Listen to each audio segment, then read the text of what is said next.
Then Carlos sees the glint again and he just fires instinctively right out of the gate.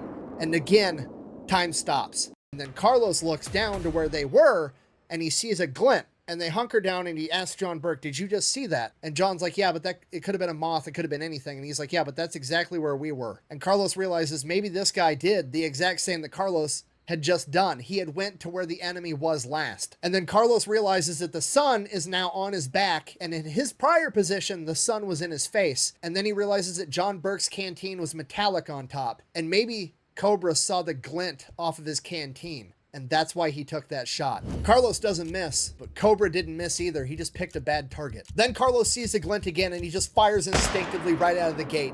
And again, time stops. John Burke can't believe that he took that shot. Maybe it was a moth. Hell, maybe it was Cobra and he has a canteen too. At least then they'll be even. And they wait. It feels like forever, but it's only like a second. And out of the shadows of where this glint was, a rifle barrel comes into the sunlight and they see it as Hathcock reloads and gets ready to make a secondary shot. The barrel falls to the ground. Cobra falls on top of it, sliding down the hill a little under this awkward resting position. They wait, they watch. Carlos is ready to make this follow-up shot, but this guy's not moving. So they finally get up, they make their way over to his body. As they approach him, John Burke realizes that Carlos is shot directly through the enemy's scope, not even touching the sides of the tube. At this point, Carlos immediately realizes for that to happen, Cobra had to have been looking directly at him as well. Not John Burke, not somewhere else. The only way that shot was possible was for both of them to be looking right at each other at the exact same moment, and Carlos was just quicker to pull the trigger. And maybe, just maybe,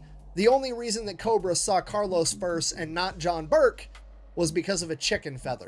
Carlos actually ends up deciding that he's going to take Cobra's rifle with him. He brings it back to the base, and at some point during his deployment, it ends up getting stolen, and he can't prove that he made this shot.